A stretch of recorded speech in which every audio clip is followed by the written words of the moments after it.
हाय, आप सभी का आकाश कंप्यूटर लैब पर हार्दिक स्वागत है। फाइल एक्सप्लोरर में अगली टैब हमारे पास शेयर टैब के रूप में है। इस सेशन में हम शेयर और व्यू टैब की जानकारी लेंगे। सबसे पहले हम शेयर टैब की बात करते हैं। शेयर टैब में सेंड ग्रुप अवेलेबल है आपके पास। सबसे पहली कमांड इस पर शेयर की है। आप किसी भी फाइल को शेयर कर सकते हैं अपनी ईमेल या किसी और माध्यम से जो भी आपकी शेयरिंग में ऐड है। जैसे कि मैं इस सैम्पल फाइल को शेयर करना चाहता हूं, तो जैसे ही मैं फाइल को सिलेक्ट करूंगा शेयर ऑप्शन इनेबल हो जाएगा। अगर मैं इसको क्लिक करूंगा तो जो भी ऑप्शन आपके पास शेयरिंग के लिए अवेलेबल है उनके साथ आप अपनी इस फाइल को शेयर कर सकते हैं। जैसे कि अभी यहाँ पे मेरे पास मेल ऑप्शन अवेलेबल है शेयरिंग के लिए। इसके अलावा शेयरिंग में जैसे वन ड्राइव ऑप्शन भी अवेलेबल रह सकता है और इसके अतिरिक्त भी बहुत सारे ऑप्शंस रहते हैं शेयरिंग पे। तो जैसे ही मेल पे सिलेक्ट करूँगा और यदि मेल ऐप को मैंने अपने कंप्यूटर में सेटअप कर रखा है तो आसानी से इसको मैं शेयर कर सकता हूँ। मैं यहाँ से अभी बैक आके वापस आ जाता हूँ। आप डायरेक्टली यहाँ से ईमेल कर सकते हैं, सेम बॉक्स खुलेगा और यदि आपके पास पहले से सेटअप है तो आप आसानी से कर सकते हैं। आप किसी भी फाइल और फोल्डर को जिप भी कर सकते हैं आसानी से विंडोज़ 10 में, और फाइल एक्सप्लोरर के द्वारा आसानी से आप इसे कर सकते हैं। इसके लिए आपको केवल उस फाइल को या फोल्डर को सिलेक्ट करना है, जिप पे क्लिक करना है। आपके पास यहाँ एक नया फोल्डर अवेलेबल हो गया है जिस पे जिपर का साइन है, और इसका अर्थ है कि आपका ये जो फाइल है वो इस फोल्डर के अंदर जिप हो चुका है। आपके पास जिप करने का एक फ़ायदा ये भी रहता है कि जिप करने से फाइल का साइज़ कुछ हद तक कम हो जाता है। मेल करते हुए सारी फाइलें एक बंधे हुए फोल्डर में जाते हैं, तो जिप करने के हमें काफ़ी सारे बेनिफिट रहते हैं। और इस फाइल को यदि आप कहीं खोलना चाहें तो वो भी आसान है। जैसे मैं इसको यहाँ से कॉपी कर लेता हूँ, डेस्कटॉप पे लाकर इसे पेस्ट कर देता हूँ। अब यहाँ पे यदि मैं इसको अनजिप करना चाहता हूँ तो राइट क्लिक करके एक्सट्रैक्ट ऑल करूँगा। एक छोटे से विजार्ड को मुझे एक्सट्रैक्ट करना है। आप देखेंगे कि यहाँ सैम्पल नाम से एक फ़ोल्डर आ गया है। मैं इसे क्लोज कर देता हूँ। सैम्पल नाम से एक फ़ोल्डर आ गया है। यदि मैं डबल क्लिक करके खोलूँ तो वो फाइल मेरे पास अवेलेबल हो जाएगी। तो इस प्रकार मैं जिप और अनजिप दोनों बड़ी आसानी से कर सकता हूँ फाइल एक्सप्लोरर का प्रयोग करते समय। मैं यहाँ से फिर से वापस आ जाता हूँ फाइल एक्सप्लोरर पे। अपनी किसी भी फाइल को मैं आसानी से फैक्स या प्रिंट भी कर सकता हूँ, प्रिंट या फैक्स की सहायता से। और डीवीडी पे डालने के लिए मुझे बर्न टू डिस्क का प्रयोग करना है। बर्न टू डिस्क की जानकारी हम आने वाले सेशन में लेंगे। इसके अतिरिक्त आप यहाँ किसी फाइल या फोल्डर को सिलेक्ट कर लें तो आप यहाँ पे शेयरिंग स्टॉप भी कर सकते हैं। मान लीजिए आप नेटवर्किंग एनवायरनमेंट में कार्य करते हैं और एक से ज़्यादा कंप्यूटर आपके साथ जुड़े हुए हैं, तो यदि आप स्टॉप शेयरिंग करेंगे तो इस फोल्डर का आप शेयरिंग नहीं कर पाएंगे, अर्थात दूसरी नेटवर्क ड्राइव से इस फोल्डर को एक्सेस नहीं किया जा सकेगा। इसके अतिरिक्त आप एडवांस सिक्योरिटी के अंतर्गत अपनी सेटिंग्स के अनुसार इस फोल्डर की सेटिंग्स कर सकते हैं, जिससे कि कोई भी यूज़र इसको एक्सेस कर पाए तो कितनी परमिशंस के साथ। तो इस प्रकार हमारे पास शेयरिंग के द्वारा हम सेटिंग्स कर सकते हैं फाइल एक्सप्लोरर में। अगली टैब हमारे पास व्यू टैब के रूप में अवेलेबल है फाइल एक्सप्लोरर में। यहाँ पे मैंने कुछ पिक्चर्स को पेस्ट कर दिया है ताकि कुछ चीज़ों की जानकारी हमें आसानी से यहाँ से मिल सके। सबसे पहले यदि आप लेफ़्ट साइड पे देखें तो सबसे पहला जो ग्रुप है वो पेन्स के रूप में है। नेविगेशन पेन जो आपके लेफ़्ट साइड पे दिखाया जा रहा है ये नेविगेशन पेन है। यदि मैं इसको क्लिक करके देखूं तो काफ़ी सारी ऑप्शंस हैं।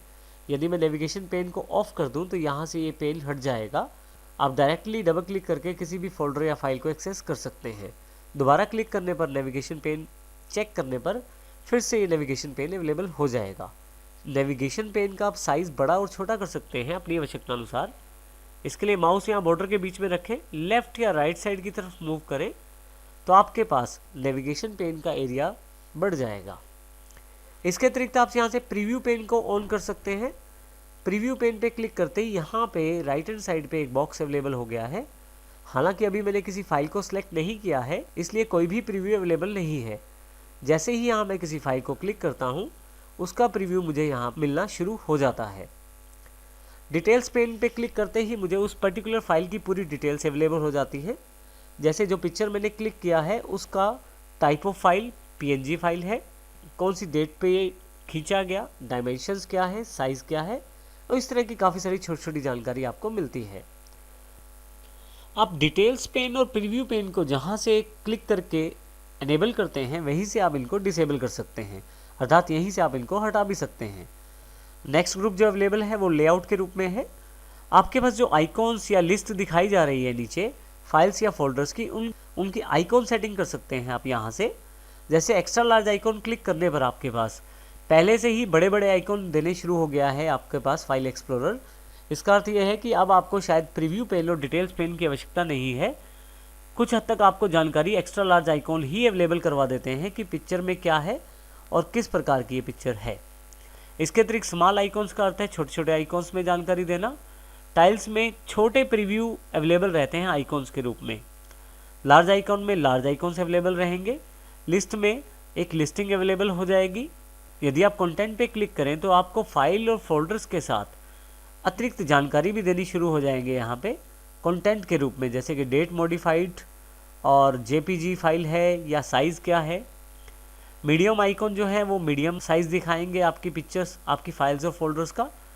डिटेल्स में आपको स्पेसिफिकली डिटेल दी जाएगी हर एक फाइल या फोल्डर के बारे में, यहाँ पे अलग अलग कॉलम बनाकर, जैसे name wise, date modified, type और साइज़। यहाँ किसी भी कॉलम पे क्लिक करके आप आसानी से इन चीज़ों को सॉर्ट कर सकते हैं। जैसे डेट वाइज में सॉर्ट कर लेता हूँ या टाइप वाइज अपनी फाइल्स या फोल्डर सॉर्ट कर लेता हूँ, और यही कार्य मैं साइज़ वाइज भी कर सकता हूँ। अगला सेक्शन करंट व्यू का है। जैसा कि मैंने बताया, आप सॉर्टिंग यहाँ से भी कर सकते हैं और सॉर्ट बाय इस कमांड का प्रयोग भी कर सकते हैं। जैसे नेम वाइज सॉर्ट चाहता हूँ तो नेम पे क्लिक कर देता हूँ, नेम वाइज सॉर्टिंग हो जाएगी, यानी कि ए से लेकर जेड की तरफ। और दोबारा क्लिक करें तो यहाँ पे और भी काफ़ी सारे ऑप्शन हैं जिनका आप प्रयोग कर सकते हैं। नीचे असेंडिंग और डिसेंडिंग ऑर्डर भी आप चूज़ कर सकते हैं। जैसे मैं डिसेंडिंग चुन लूँ तो देखिए जेड से ए की ओर आपकी सॉर्टिंग हो जाएगी। जैसे यहाँ एस अल्फ़ाबेट की तरफ से फाइलें पहले हैं और डी वाली बाद में हैं। मैं असेंडिंग में फिर से वापस ले आता हूँ। कई बार आपकी फाइलें अलग अलग टाइप की रहती हैं और आप उनको इकट्ठा करके देखना चाहते हैं। जैसे आप चाहते हैं कि सारी पिक्चर्स की फाइल्स अलग हो, सारी म्यूज़िक की फाइल्स अलग हो, सारी वीडियो या ऑडियो की फाइल्स अलग हो। उसके लिए आप ग्रुप बाय कमांड का प्रयोग कर सकते हैं। ग्रुप बाय में काफ़ी सारे टाइप्स यहाँ दिए हुए हैं। नेम वाइज यदि आप ग्रुप करते हैं तो नाम के अनुसार ग्रुप अलग अलग हो जाएंगे।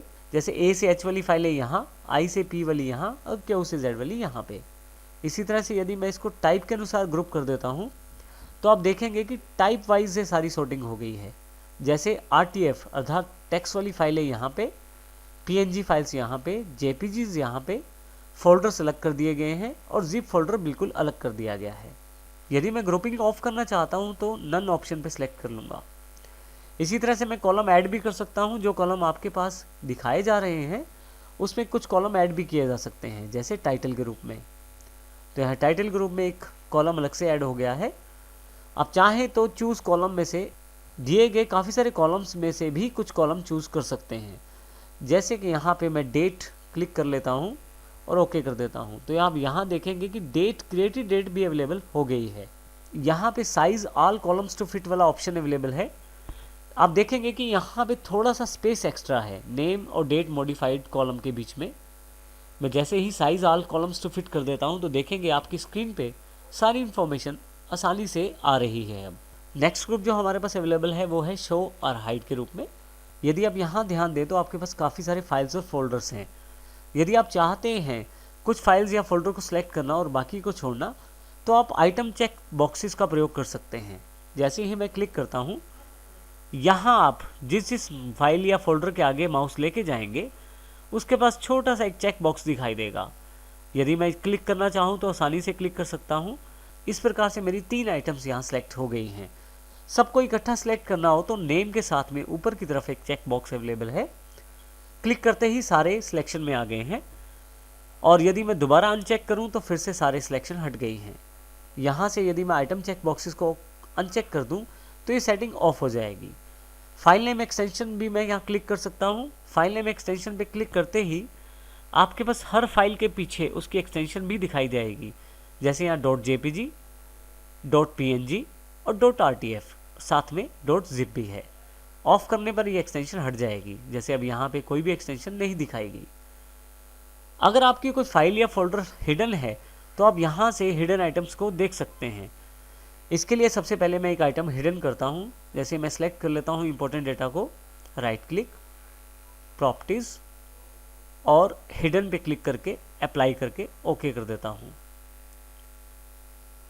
अब देखेंगे कि यहाँ पे इंपॉर्टेंट डेटा के नाम से फोल्डर नहीं है, लेकिन यदि मैं हिडन आइटम्स पे क्लिक कर दूँ तो यहाँ पे इंपॉर्टेंट डेटा के नाम से फोल्डर अवेलेबल हो जाएगा, और यदि मैं यहाँ से अनचेक कर दूँ तो फिर से हट जाएगा। यहाँ पे आइटम को हाइड करने का एक तरीका और भी है। जैसे मैं सैम्पल फाइल को क्लिक कर लेता हूँ और हाइड सिलेक्टेड आइटम पे क्लिक कर देता हूँ, तो आप देखेंगे कि वो आइटम भी हाइड हो गई है। हिडन आइटम्स को देखने के लिए आप यहाँ पे क्लिक करें तो आपके पास अब 2 आइटम्स यहाँ पे एक्स्ट्रा अवेलेबल हो गई हैं। अगर आप किसी फाइल को अनहाइड करना चाहते हैं तो राइट क्लिक करें, प्रॉपर्टीज़, हिडन चेक बॉक्स को अनचेक कर दें, अप्लाई और ओके कर दें। आपकी ये आइटम फिर से अनहाइड हो जाएगी। इसी तरह से यहाँ पे मैं इस फाइल को भी प्रॉपर्टीज़, हिडन से अनचेक कर देता हूँ, अप्लाई करके ओके कर देता हूँ। लास्ट ऑप्शन जो हमारे पास ऑप्शंस के रूप में है, आप चेंज फोल्डर और फाइल्स के ऑप्शन को सेट कर सकते हैं। ये बिल्कुल वही ऑप्शन है जो हमने फाइल में इनिशियली सबसे पहले किया था। इस प्रकार से हम फाइल एक्सप्लोरर के सभी ऑप्शंस की जानकारी लेकर फाइल एक्सप्लोरर को एक प्रभावशाली रूप में इफेक्टिव वे में प्रयोग कर सकते हैं।